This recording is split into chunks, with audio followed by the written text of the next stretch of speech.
Hi everyone, delonewolf here, and welcome back for some more EVE Online. Welcome back to EVE Talk, actually, your weekly look at the market in EVE Online.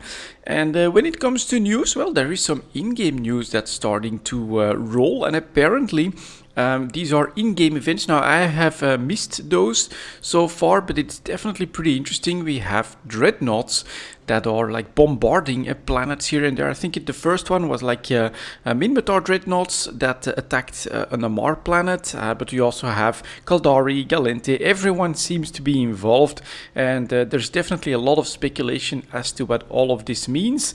It's gonna be interesting. It looks like CCP is gearing up for a next phase, a next storyline, you could say, in the sandbox, which is great because that is my personal favorite part of the game, or one of the favorite aspects of the game is the fact that when the lore moves in EVE Online and CCP does events like this, you can actually fly over there. I think there's like a channel in-game events or world events or events or something like that you can join, where usually people pick that up pretty quickly. You can just rush over, take a look, and perhaps even shoot some stuff if you want. So it's pretty cool, definitely worth keeping track of. I myself have actually been building up a little bit in Iona, in Galente space, but more on that later. Next up, we'll also take a quick look at what's happening in the New Eden store. So let's see here, we got some bundles front and center. We've got the Ghost Hex skin, we saw those last week as well, and the Vampire Hex skin. Some of them are, in my opinion, pretty damn cool. And then when it comes to the services, we've got a sale going on. 1 month Omega plus a free Orchard skin for 500 plex. This could drive demand a little bit for plex itself.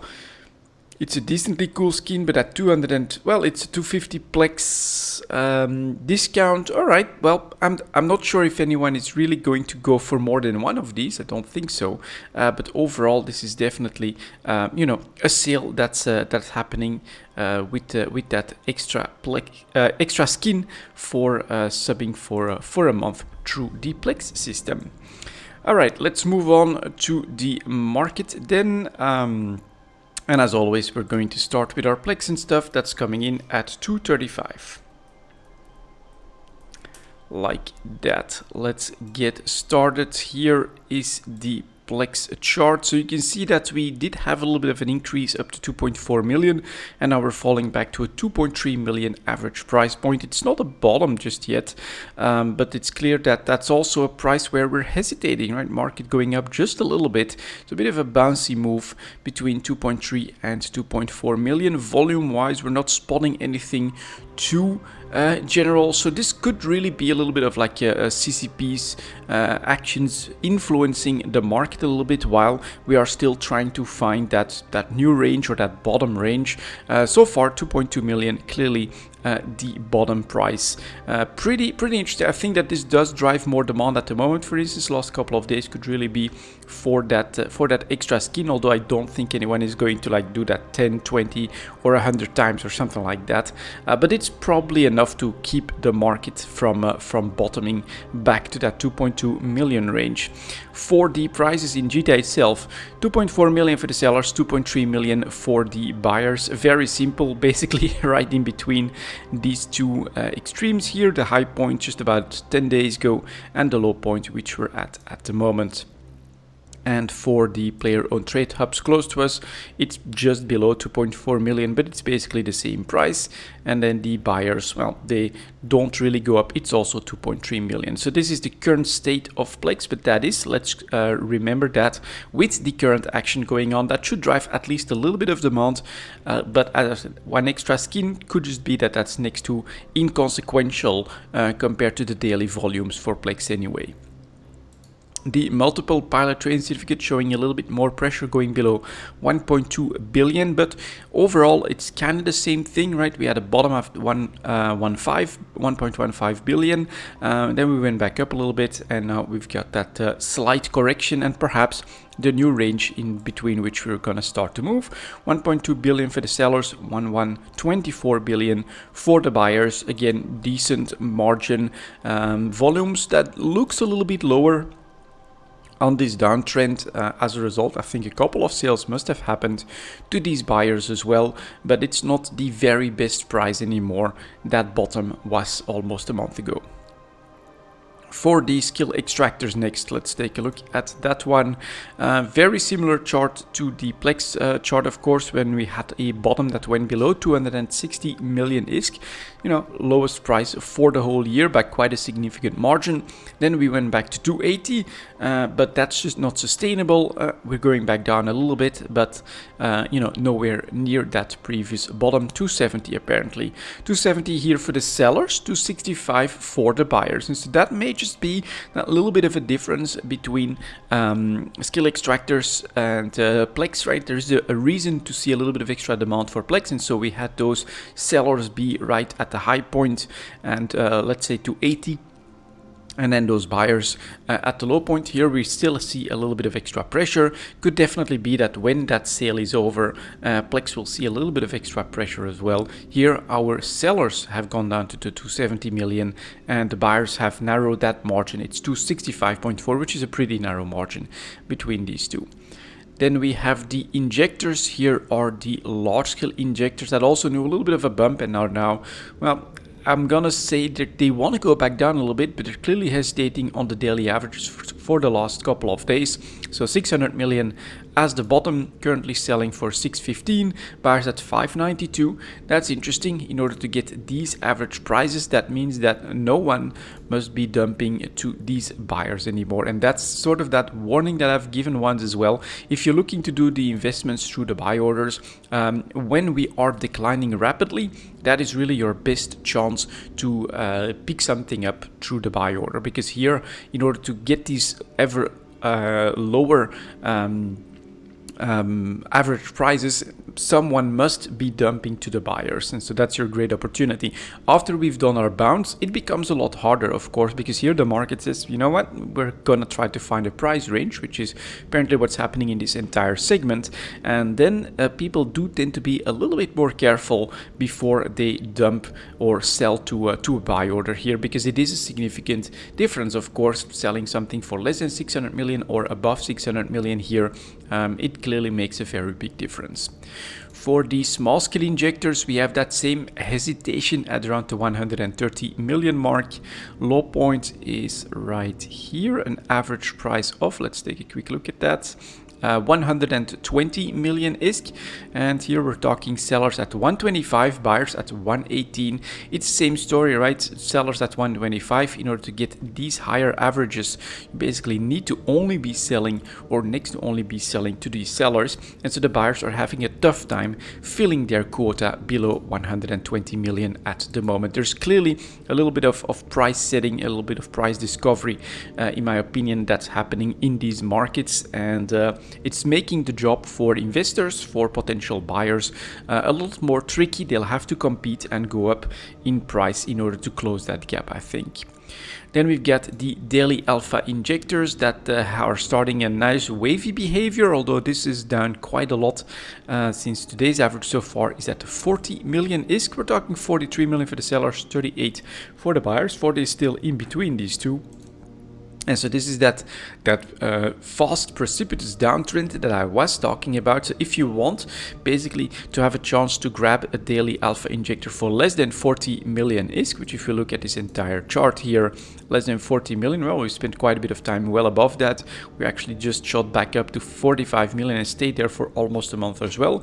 Now is your time to do so. It's pretty obvious that there's quite a bit of dumping happening, quite a bit of hesitation in order to create these daily average prices that are going down so quickly in the last couple of days that people must be selling in quite decent volumes to these buyers. So this is basically your chance to buy a daily alpha injector for less than 40 million ISK. It is your choice, of course. Looking at this chart, I wouldn't call it a certain investment. I would love to be a little bit closer to like at least the below 37.5, as close as possible to 35 million would of course be the dream. You can clearly see that was the bottom right here. and that was the bottom right here as well. And if you go down fast enough, you can tell that here as well. A couple of days before we started bottoming out here, we actually have an average price at 35 million. So those buyers must have been very close to that price range, and now we're going down quite quickly. And so trying to time this is difficult. Right now it looks like 38 million, but that's only 2 more buy orders, 37.7, and then we go down very quickly below 37, then below 36. So it's always tricky, but this is the time to look for bargains probably in the daily alpha injectors, unless you also have a very good reason why this is suddenly dropping, right? If you're in the know as to what's happening here, and it may be something that's gonna be, definite, it has a good reason and it's gonna stick, then of course it's a different story. So after that, we still have the hypercores to take a look at that have basically also been settling down a little bit away from that recovery.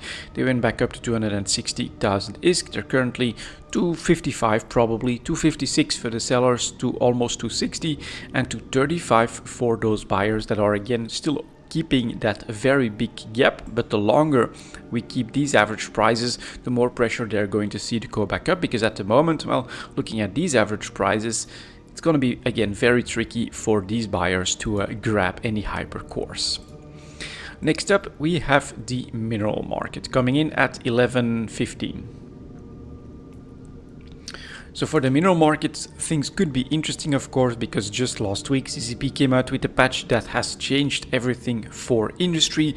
All the extra products needed for battle cruisers, battleships, carriers, dreadnoughts, orcas, rorquals, all that stuff will now require a lot more stuff and a lot more pathways, you could say, because you also need ice mining. You may already have seen that from the ticker.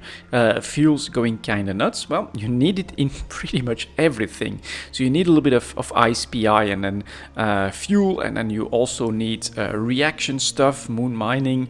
You need gas quite quickly. So overall, yeah, a lot more complexity and potentially less demand for minerals because of all of that. Let's get started here with titanium, and clearly, right, that extra demand that existed for about a month here since the announcement from CCP is starting to dwindle as we are moving back down in price. This is definitely not unexpected. In fact, some of the numbers that we have seen is for less titanium needed in some of the really big ships, so it could entirely be that a new price range that we could expect is, for instance, between 5 and 6, perhaps even lower. For now though, we're still selling at 6.2. 3 jumps out here in GTA itself. Let's go for that at 6.4 ISK, and then 626 for the buyers. That's still decently aggressive.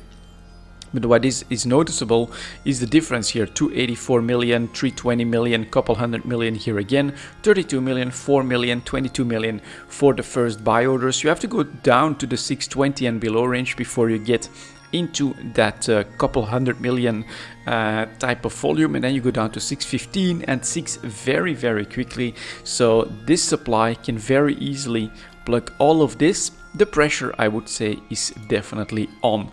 But for titanium, this was not unexpected, since it was already known that we would probably need a little bit less titanium after the changes hit.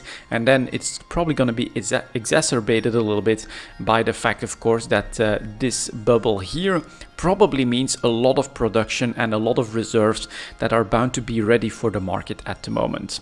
But let's take a look at the next one. Here is pyrite, also clearly seeing that correction due to the changes. So we have the increased volumes, very, very noticeable increased price as a result of that. Now we should expect volumes to go back down and then prices to go back down as well. It's entirely an expected pattern. What I did not expect here is still that very narrow margin, 25 ISK for the sellers, 25 ISK pretty much 24.98 for the buyers. So this market is clearly still trying to find itself a little bit, but at a lower range than about a little bit less than a month ago, 3-4 weeks or so. After that, we've got the Mexalon market that, well, went to 200 ISK. Remember, the start of the year here, in my opinion, is still very close to its historical normal average. 75 ISK for Mexelon is that price where it's like, you know, it's okay to sell, it's okay to keep a little bit. You'll probably get a better opportunity later down the line, but it's also an okay price. And here, of course, the volumes are very, very noticeable. I think part of that is that, well, Mexelon in Nelsik production has quite often been one of the primary bottlenecks as well. So we have this rush on Mexelon that drove the price up from 125 to 200 ISK, and now we are in the correction phase as the last couple of days volumes have drastically dwindled, and as a result, of course, any supplies keep competing with that lower demand. 141 for the sellers, 117 for these buyers, you know, heading very quickly towards a 100 ISK range, which is still not a bad price, but of course, considering the last, let's say, 6 months or so, we've just been in paradise when it comes to Mexelon. Now that is clearly going back down substantially. How low will it go? That's the real question. Then we've got the isogen market, and this is, yeah, maybe not entirely unexpected, a little bit more stable here, although we are also had a little bit of a correction here. Part of the early correction, in my opinion, is just, you know, we still know the 2 billion units out there bound to have had a little bit of an impact here, but also it's a low sec mineral. It's hard to get this stuff. Once we get through these final reserves, potentially, we really don't know exactly what's out there, but then you could expect isogen to actually find you know, an average price that's decently high, where all of this has basically been kept in check. This was a one big sell order of like 2 billion units that has kept us from ever breaking the 50 ISK mark. Right now we have seen that we saw that pattern where we had, well, sell orders that were like identical in volumes but far more reasonable, right? 40 million, 40 million, 40 million, let's say something like that. Or that was probably that big owner of isogen that was trying to, you know, get some sales going at these better prices, because clearly that was possible without really, you know, completely blockading the market with a single seller. It really depends on what you want to do, and if you want to sell at the best price, probably you know, that's probably a better tactic. He's probably then, let's say, moved on to masking that a little bit, which I think is a very good choice as well. Now we've got the timestamps to look at, right? This is 28 million, 40 million, 23 million, and here at least two of these are like really set at pretty much the same time, so that's probably also still that same player. But you know, for someone that's looking for isogen and that's looking at this market, this doesn't look completely outrageous. This doesn't look like you know, there's one or a couple of very big players that are still holding these massive stocks of isogen that are keeping things in check. You can see that potentially on demand the prices could go up towards 55 pretty quickly. Demand for buyers is still at almost 50 ISK as well. So there is this weird dynamic, I think, where we're probably starting to chew through these final reserves as well, and as a result, yeah, we don't have that big correction that, for instance, happened in Mexelon, despite the fact that we did have gains on the announcement from CCP. That's a pretty interesting one. Let's see what Noxium is doing, because you know, it's also a low sec one, and oh man, I was not expecting that. We're pulling back a little bit, but I thought that we would have a little bit more room to pull back, but no. Here 2000 ISK, well, we're pretty much still around that range.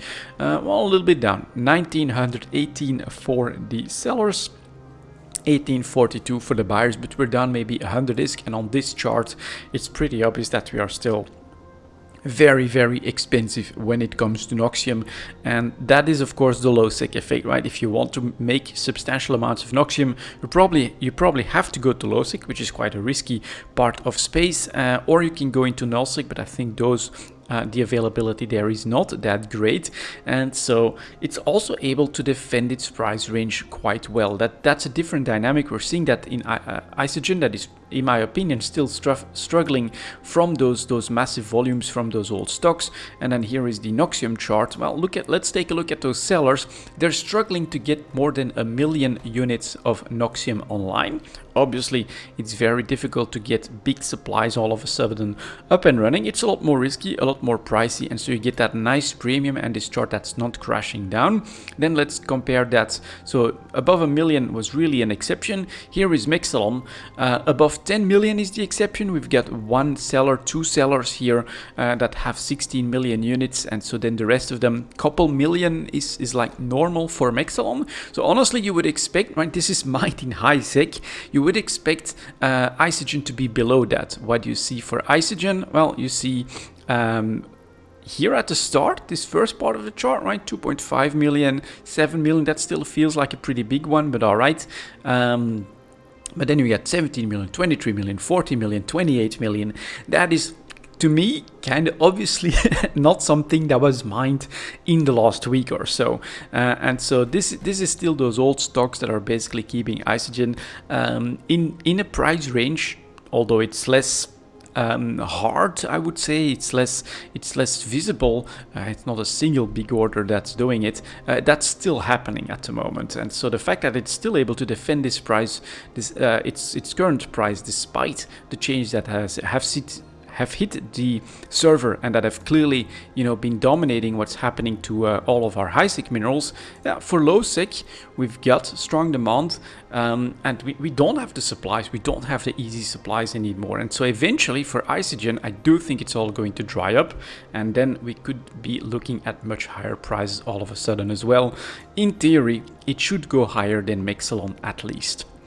Then we've got Zydrine that has been declining and is still declining as well. So apparently here we also have a little bit of a different dynamic, right? Patch hits, Mexalon starts to dive down. In Zydrine, we've got maybe a little bit more predictive stuff, or the fact that there's some reserves out there or locally mined stuff that doesn't need to be moved. So in nullsec, they're probably basically ready with their Zydrine supplies. They could keep their industry facilities up and running. And so at first, we basically have an earlier decline in Zydrine because it doesn't need to be moved from nullsec to a trade hub and then back to nullsec in order to be used. For Mexalon, it needs to be mined, moved to trade hub, and then moved to nullsec in order to be used in those industry facilities. And so here, completely different dynamic. Early decline for Zydrine, back down to 1150 for the sellers, less than 1,000 ISK for the buyers. Complete reversal world here again. Zydrine less expensive, almost half as expensive as Noxium. That is very crazy as well. And then finally we've got Megasite that's still able to just maintain that above 600 price range. Very, very stable at 620 for the sellers, 594 for the buyers. Tiny volumes as well. Let's see if we can get a bit of a number on that.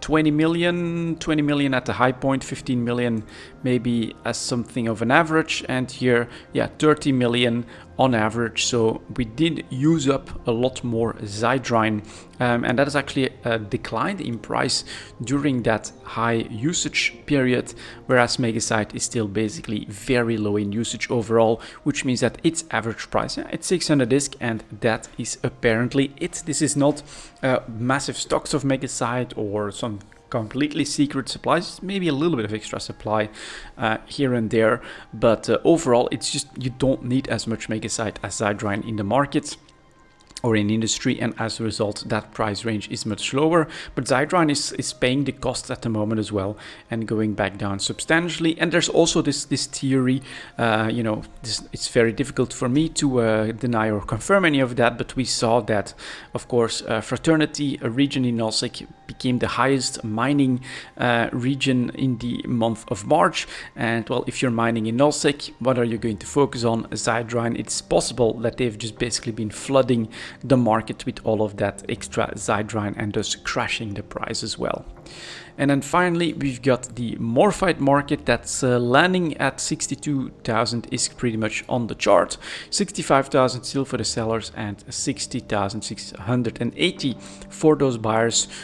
regular margin, we're basically slowly going back down a little bit in price, but nothing too special and still very, very expensive. I give you guys that reference point from, well, years of doing Eve Talk. I used to invest in Morphite when I could buy it below 10,000 ISK. So that is kind of, expensive at the moment.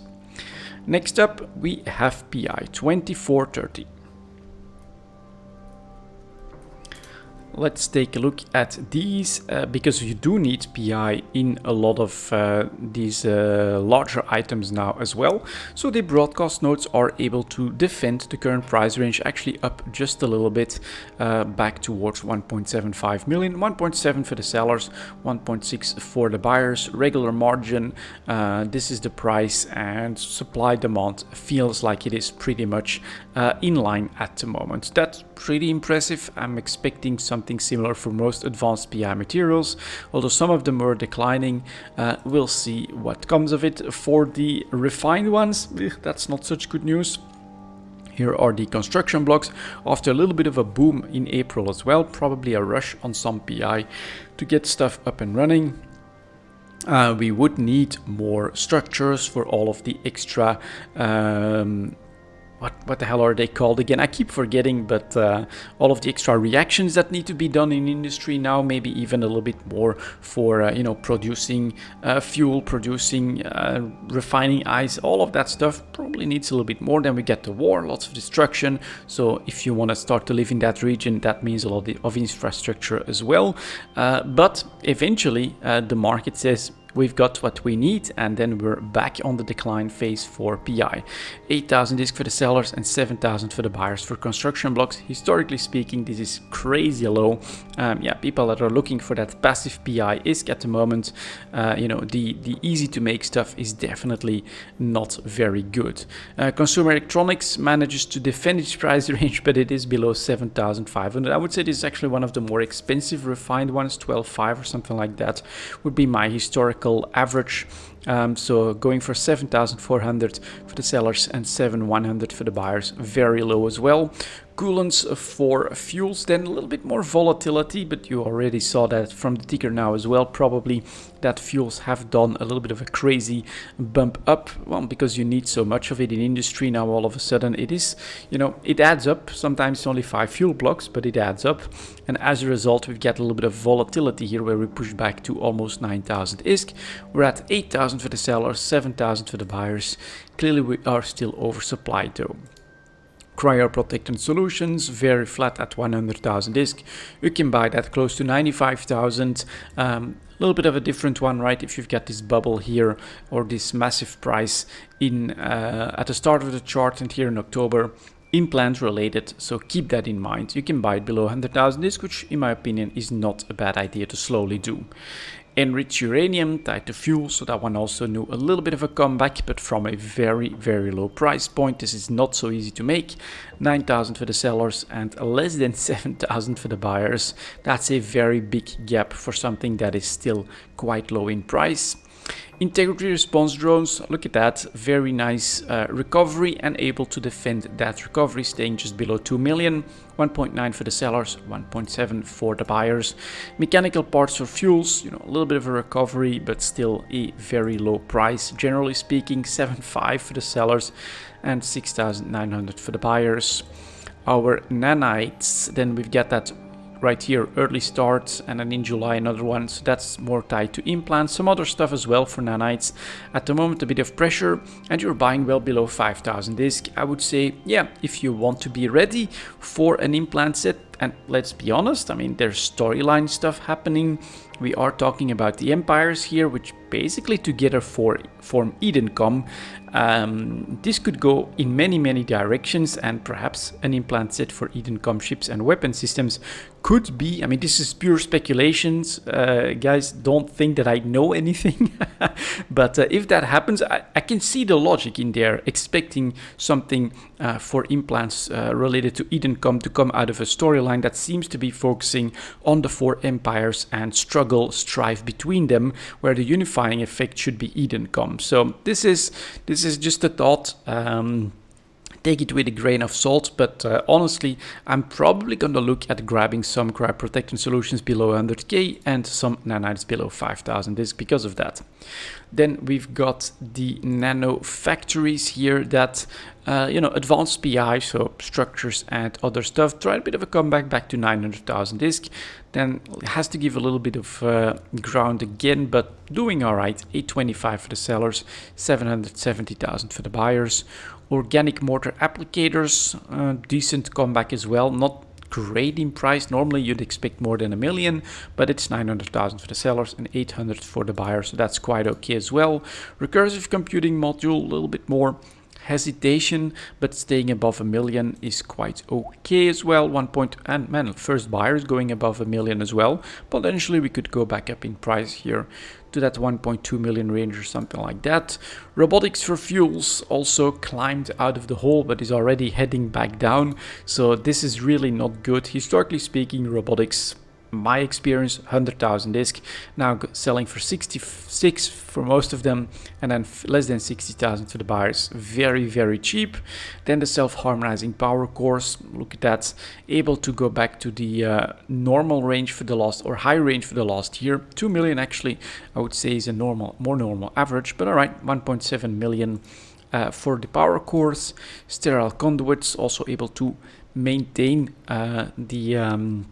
a lot of the recovery, staying above $1 million almost for those sellers, 925,000 for the buyers. The Yukumi superconductors, here we get that early jump up stuff again. I was kind of hoping we would get a price opportunity at less than 50,000 disk. That's not happening. 65,000 for the buyers. It's your choice. Maybe just a couple, right? Just be ready with a small Yukumi superconductor investment. You see the potential, right? If something big happens, and we're going to take a quick look at industry, you can see here are mid-grade and low-grade and high-grade Nirvana stuff, which if I'm not mistaken is going to be for, let's see, no, all right, this is a shield one, so I would not expect a set like this to make a comeback, but it could be part of the of what's needed for let's say an implant set centered around Edencom, and so 150,000 if you buy for below 70,000 could still make for a pretty good deal, but feels like it's a little bit risky than the other ones that we saw, who are basically at bottom ranges. Then we have finally we have the wetware mainframes that again, nice recovery to 1.75 million and able to defend that at the moment. So PI, okay, definitely a mixed picture. I thought we would start to see a little bit more comeback for the fuel related ones, but yeah, looks like that supply is still overwhelming compared to the demand. Advanced moon materials coming in at 32.20. And let's go as always over these carbide first. Crystalline carbonite for Galente, coming back down a little bit, still very expensive on the chart at almost 175, but clearly recovering from that 1 year high point. 175 for the sellers, 165 for the buyers, basically trading at the high end of its 1 year range here. Next up for Caldari, we've got the titanium carbide that is still at a 1 year high point, double top almost at 350 ISK. We're going back, we want to go back down, but the market is having a really hard time doing so. 303 ISK for the sellers, 273 almost for the buyers, still super expensive at the moment. Then for Minmatar we've got Fernite carbide that has to give back a little bit of ground, but clearly still very expensive as well. 178 for the sellers and 165 for the buyers. Not a 1 year high point, but still super expensive. And then tungsten carbide for Amar. landing on 200. It's the same thing. We also could just come from a double spike up to almost 300 ISK on a single day, so not really a very consistent average, but still 217 ISK for the sellers and 187 for the buyers, almost 220 in fact for the sellers. It's very expensive at the moment in the carbide market. And then to my surprise, the metamaterials really haven't moved that much in the last couple of weeks, so let's see what's happening now. Photonic metamaterials for Galente, basically back below 12.5, 12,400 for most sellers, less than 12,000 for the buyers. So this is, yeah, the low end of the range, nothing completely outlandish for sure, doable. And surprisingly stable on all of that other volatility that we're seeing in the Tech 2 market. Then we've got for the Caldari non-linear metamaterials that did know a massive spike to one-year high point at almost 35,000 ISK. And this one doing something completely different, still trading at the higher end of its range, clearly above average, 23,000 for the sellers, 22,750 for the buyers, a very narrow margin. So here, any new supplies do get picked up very quickly, and buyers feels forced to go right up to that sell price in order to be able to just grab any non-linear metamaterials. For Minmatar, it's plasmonic stuff that's, you know, back well below 20,000 ISK, landing on 15k. So back on, I would say, average here. If we're looking at 16,600 for the sellers, 15,600 for the buyers, that's around average. Maybe even, no, actually maybe even below average if we look at this full chart. Yeah, also quite different again compared to the previous two. And then for terahertz metamaterials for Amar, we did know a one-year high point spike up to 25,000 ISK, but we have recovered from that very quickly. 17,000 for the sellers, 16,000 for the buyers. So very different story to all of these carbides that are still trading very high. The exception, Caldari, definitely still above average, so that should be kind of expensive, but the metamaterials for the others, well, in a doable range. Then we get some other advanced materials like fermionic condensates that's actually been able to defend pretty well its 70,000 price range, which is still not great, but at least it's not the bottom 60,000 ISK range. 71 for the sellers, 67 for the buyers. So it's also this dynamic where, well, this needs to be imported. As a result, sellers dictate the price, and we're back above 70,000 ISK. For ferrogel, 1, 2, 3 spikes, including a one-year high point up to 45,000 ISK. Pretty impressive on this one-year chart. I think historically speaking, this is not a great price. And so now the fact that we have, you know, to go back down again towards a 32.5 range, 32.8 for the sellers, 32.260 for the buyers, so right around that here, does mean stranger dynamics happening in the ferrogel market. I think we're basically oversupplied at the current range, around 32,500, and then when those supplies dry up, you know, if those sellers say, you know, we're gonna hold off because this is not the price that we want, then we get a drying up effect that pushes the price up to very high price ranges. So that could be interesting, looking at where we went up to the last 3 times. Look into these buy prices, it could be interesting. Fullerite, able to stay in a 1,000 to 1,250 range, which is actually quite okay, I would say, for Fullerite. It's a pretty good price. Now it's 1,000 for the sellers and 960 for the first few buyers. Bit of pressure here, but you know, doing okay. Hypersynaptic fibers above 9,000 ISK. That's not a great price, at least it's not the bottom. Nano transistors, a bit of a recovery, but again, 6,000 ISK was actually the normal high range, 5,000 ISK the normal low range. Now you could say that we're at a high range at the moment, selling for 4,900 and buyers at 4,750. Then we've got the phenolic composites, nice little recovery here and able to defend that, so that's alright, especially if you invested at the low point. Looks pretty juicy. And then ceramic fibers just had a little bit of spike up to 800 ISK, probably the strongest performer in these other advanced boom materials, as it managed to jump up to above 500 and is actually able to defend that range decently well. 490 for the sellers, 485 for the buyers.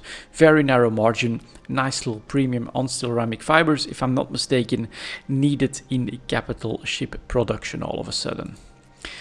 Take two ships, that's coming in at 38.30. Let's take a look at these. We start as always with the Basilisk for Caldari, so bound to be expensive, and yes, it is still at a very high range, selling for 300 million. Availability is next to nothing, and buyers forced up to 245 million, basically trading in a high point range at the moment. Super expensive Basilisk, and last week it was the same for the Cerberus. Well, Cerberus falling back a little bit, but coming from 350 million ISK, that's maybe not entirely unexpected when usually, the low points is at 200 million ISK. We're talking 282 for the sellers, 246 for the buyers. A very expensive Cerberus. It's the story of Caldari. We saw that in the advanced movements as well. Their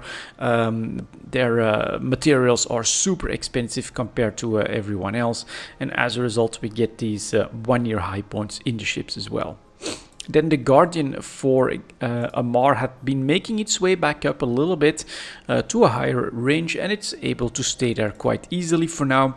246 million for the sellers, 206 million for the buyers. All right, bit of a margin opening up here, almost a fifth of the sell price.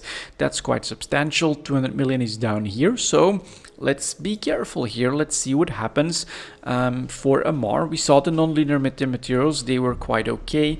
The carbide stuff was still expensive, but coming down from a high point, so perhaps with enough supply we could see a little bit of a pullback in the price and maybe a buy opportunity. Then we saw these stealth bombers last week. In fact, I sold a couple of hounds that I still had left. I think I still have that in the holdings, but all right, not even sure what the sell price was anymore, but you could say expected jump up in the stealth bombers that I covered in Eve Talk. It was really feeling like a little bit of a surprise, because you could see the Guardian had jumped up, Cerberus, Basilisk were doing crazy stuff, and then the stealth bombers were still struggling to get above 25 million. That didn't feel right to me, and so this is exactly what happened. We shot up to like 32 million ISK. At the moment we're still selling at 27, buyers at 23, and well, it's the smallest ship. It's frigates, relatively easy to produce, and as a result you can see that we go back down very quickly on supply here. So if you want a chance at volatility at the moment, right, selling and buying quickly, I would say stealth bombers and take two frigates could be the ticket. The Ikitursa next, moving up in price quite substantially all of a sudden. That's pretty impressive, heading back up to, what is it, almost 900 million for the sellers and almost 800 million for the buyers. Well, it's the Triglavian story that we're trying to follow here, and apparently very expensive is the name of the game. Then we've got the Ishtar, able to stay just below 250, a little bit of pressure, but definitely an above average price. 250 million for the sellers, 225 for the buyers. I'm getting the feeling that again a little bit of margin starting to open up between sellers and buyers. So if you want to look for buy opportunities here, well, you gotta keep a close eye on the market. It's not there yet, but the first signs that, well, on any extra supply all of a sudden we could make it happen, I think. Then we've got the Manticore, stealth bomber, the late bloomer. It is for Caldari, went up to 35 million as well, when just about 2-3 weeks ago we were at 25 million ISK. So that's also that sell opportunity, and you can still make some profits. Almost 30 million for the sellers, 23.5 million for the buyers. Again, healthy margin, smaller ship, so usually we have a little bit of an easier time creating volatility here, but that's nice.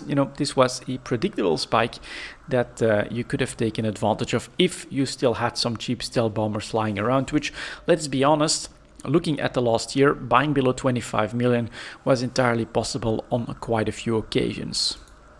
For the Munin, flat on, I'm gonna actually say an average price, although for this 1 year chart probably a little bit above average, excuse me. 245 million for the sellers, going up to 248 and then 250 very quickly, and 214 for the buyers. Again, notice that margin that does start to open up between sellers and buyers. Like a dozen Munins could clearly crash this price down substantially.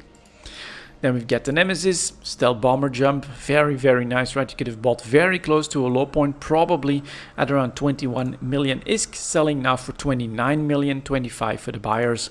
And then your high point was, well, you're at around that high point. So a Nemesis opportunity for sure. Then we've got the Oneros, also very expensive at 210 million. Starting to lose a little bit of that early volatility. This was a weird one. Never would have expected it to all start in the Oneros, but yeah, here in December, first spike, and then we kept doing a lot of volatile stuff. Keep one thing in mind, right? 10, 12 of them a day.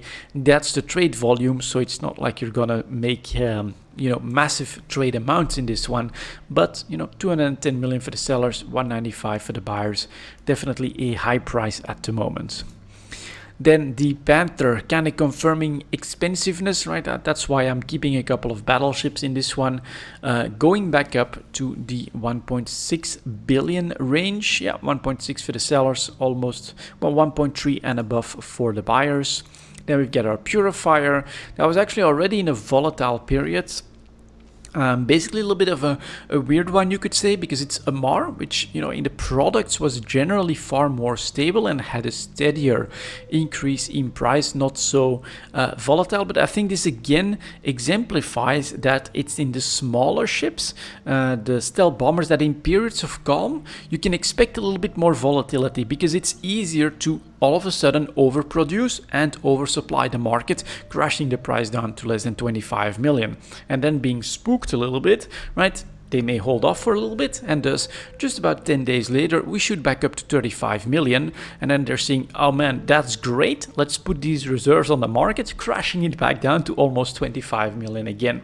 That's a lot harder to do in the larger Tech 2 ships, but in these stealth bombers that's entirely possible. And so while in general the MAR Tech 2 market has been far more stable, climbing out of this low range, well, the stealth bombers, the Purifier here, shows some tradable volatility over the last couple of months. This is why I personally love the stealth bombers. It's doable. 100 million gets you like 4 or 5 ships, something like that, and there's a lot of opportunity in this. It's one of my favorite Tech 2 segments to try to trade in. Then we've got the Scimitar. Went up to 250, is coming back down from that just a little bit, 230 now. That's a decent increase in supply that has crashed the price back down. And buyers, again, below 200 million, still keeping that high margin. So the trade potential, I would say, is not down and out just yet in the Tech 2 market, but timing things is very important. And then the Widow managed to make its way back down to 1.25 billion, but then people snagged these relatively cheap Widows up, and so we're back to almost 1.6 billion for the sellers, 1.2 for the buyers, showing the expensiveness of production at the moment. And the Zealot, I'm not sure what to say about this one, still staying above 200 million at 216, buyers at 193. Supply-wise, I mean, there's enough on the market. Last 24 hours, it's one. Last 10 days, it's a single ship. So it's probably just not in the meta at the moment, which is the reason why it's well, hovering at an average price, and that's really it. So maybe I should like remove this one and put something else instead, because it's not that interesting a market, especially when there's only 15 to 20 of them being sold on any given day. Moving on to the Tech 3 ship market, 4715. Let's get started with these destroyers, where my feeling was that, yeah, just below 50 million or a 50 million conversions for these was definitely possible. The Confessor a little bit below that, volumes have increased and the price went up just a little bit.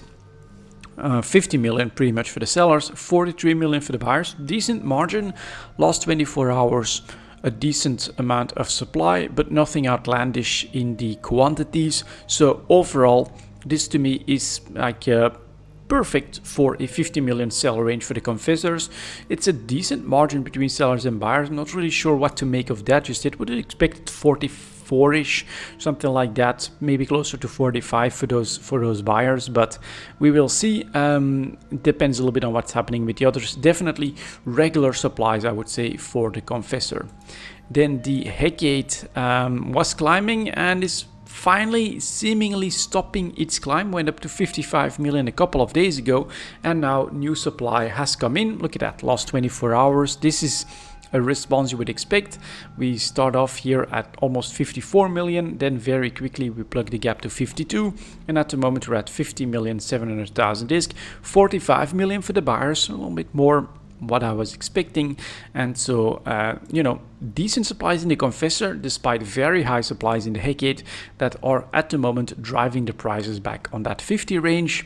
Then we got the Jackdaw, that's all right, apparently moving to a lower range very suddenly. 45 million for the sellers, 41 million for the buyers. New supplies, this again, half a page, 10, 12, everything else is quite okay. We do have this one, 417 at 45 million. That's probably a little bit of the problem. 4 days ago, so that was not there on the last Eve talk. This is a weird one. Someone apparently dumping all of his Jackdaws, or a big chunk of Jackdaws, on the market. That's probably going to act a little bit as a pin, you could say, on the others as well, because there is going to be next to no need for real supplies in the Jackdaw in order to keep the price between around 45 million period. You can see that a lot of supplies coming into the Hecate already bring us to 50, but are you going to produce Jackdaws now? Well, if you have a choice, nope. Hecates, confessors, and all of that could drive us back into, well, maybe a 45 to 50 million range for the sellers, making these buyers actually a little bit more reasonable. So I was not expecting that, but this is basically going to put more stability. A little bit of oversupply, but it's such a one big sell order. This is basically going to put more stability and is going to, in my opinion, drive confessors down a bit and Hecates down a bit as well. And then we've got this Vapel that's already at that range around the 45 million mark, 47 for the sellers, 42 for the buyers. Last 24 hours, almost a full page, 16, 10, 11, 10, nothing that special. It will very easily be able to continue to trade in this range. So this is interesting. The Jackdaw that actually was quite often, if you look at the start of the year especially, a catalyst for higher prices and for a little bit of a drought in some of the others, because we would need supplies when they were going for 60 million. Everyone was rushing to bring Jackdaws to the market. This would dry the others up. They would then have some cycles as well as a result of that. Now all of a sudden, half a dozen Jackdaws at 45 million, half a thousand, so around 500 Jackdaws at 45 million are basically going to, in my opinion, pin the tactical destroyer market down in a 45 to 50 million range very easily. So if you're looking for volatility and trade opportunities here, that's gonna be tough to do. Maybe it's different in the cruisers, although as I've said, I'd call this more gambling than anything else. Here's the Legion back at 180 million. We're talking 176 for the sellers, 165 for the buyers. Narrow margin. I'd call this a reasonable and average price, reasonable and average volumes. So nothing special to report here. Loki breakout, not even on that big a volume. So this is 223 million for the sellers, 200 million for the buyers. Why? No idea. What the hell is happening? I couldn't tell you, but you clearly have a very nice sell opportunity in the Loki all of a sudden. Will you be able to do so? Well, I've always said I would maybe risk one when it's looking like a very cheap buy, and then you could try that. But if you're holding on to like a dozen Lokis, I think you're gonna spook the market very, very quickly. So it's always, this one feels risky, but obviously we have our sell opportunity here in the Loki market.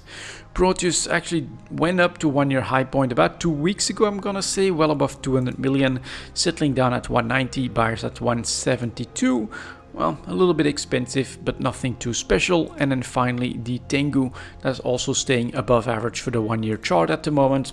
194 for the sellers and 185 for the buyers. So not exactly any prices that I would buy in order to try and sell at a profit. But turns out that the Loki is our exception here with a very nice sudden breakout that, to me, I don't have any explanation for that.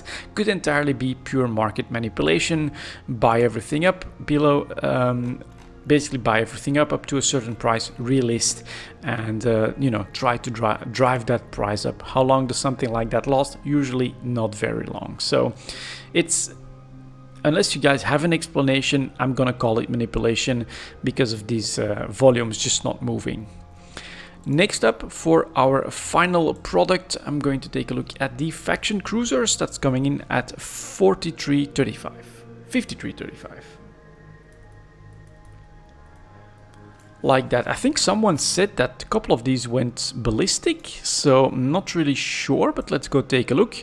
Faction cruisers, let's start as always with the pirate faction cruisers. Yeah, and they are clearly moving to a higher range. I'm gonna take a quick look at the industry needs then for this stuff. No, that's still the same, so not exactly sure. Let me know in the comments why the Ishimu all of a sudden, that's usually going for a 60 to 70 million price range, is selling for 120 million and buyers forced up to 90 million. Very clear breakout, 1 year high point, very, very expensive. It's gotta be BPC drop rates or something like that. Then we've got the Cinnaball, oh my god, normally 130-ish, actually went down to 1 year low point of almost 100 million ISK, breakout to 172 million for the sellers, and the buyers forced up to 143. That is, yeah, a substantial price increase, and again a 1 year high point. Ortras also shooting up, very big volumes a couple of days ago, currently going for 300 million ISK for an Ortras. That's almost a battleship price range. 222 for the buyers, very, very expensive. Phantasm, well, definitely at the high range, but not yet a complete breakout or a 1 year high point. Still 170 million for the sellers, 142 for the buyers. If you bought about 2 months ago for 100 million, you'll be very, very happy. Even the Stradios is breaking out, 250, is that correct? In fact, 300 million for the sellers, 227 for the buyers. Very, very expensive yet again. And then the Gila is also shooting up to, well, redoing the 1 year high point of around 230 million. That's a bit of a surprise. 231 for the sellers, 207 for the buyers. One of, in my opinion, the strongest platforms, still in a more reasonable range here. But very expensive for sure. If 10 days ago you bought one for 180, you're very happy. And then finally we've got the Vigilant, that's also shooting up to 280 million, 275 now for the sellers, 200 million for the buyers. If you have the explanation for this moonshot for all of the pirate faction cruisers, let us know in the comments. I must have missed it. This was completely not on my radar. Navy faction cruisers, then we've got the Stormbringer, that, well, on not a lot of volumes did go up in price. Definitely kind of a unique ship. 460 million for the sellers, 301 for the buyers. Now I have a Stormbringer already, so good news for me, but very expensive. And then we go to the more classical ones. Ogre Navy issue, a little bit of a jump here, but recovered from that, and at a normal price range, I'm gonna say 70 for the sellers, 55 for the buyers. Here though, I'm gonna give you guys that one perspective as well. As I've said, we are talking storyline that involves the 4 empires, and so some people are speculating on faction warfare changes, which could have a very big impact on these Navy faction ships, of course. So that's another one for you to decide what your expectations is, and perhaps there are some investment opportunities in that as well. But as I've said, that's pure speculation, just like with the implants. Caracal Navy issue, nothing too special here, although quite expensive, you could see on this 1 year chart. 95 for the sellers, 84 million for the buyers. Well, compared to the pirate faction cruisers, it's not that expensive. Then we've got the Executor Navy issue actually going up in price as well, trading at a high range of around 80 million. Omen Navy issue, also high range, but 80 million. Osprey Navy issue, high range, 90 million. So all of these are apparently a little bit expensive at the moment. The site's basically normalizing to 82 million as well.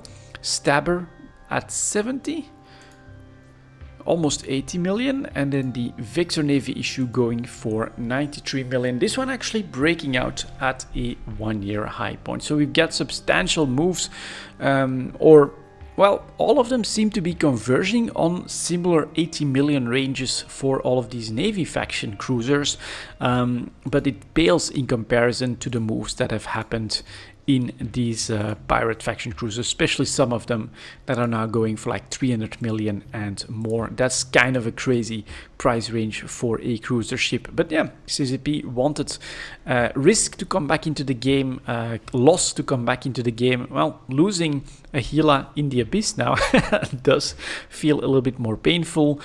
Losing, a Stradios in wormhole space, definitely a little bit more of a commitment when you are paying 300 million for the hull rather than 200 million about 10 days ago. So very good suggestion. This was actually I think a suggestion on one of the other videos, a comment there that I should take a look at that, and very big moves. I'm curious as to what the hell is happening there. But that's going to be it for this Eve Talk, guys. Thank you very much for watching, and as always, I'll see you next time.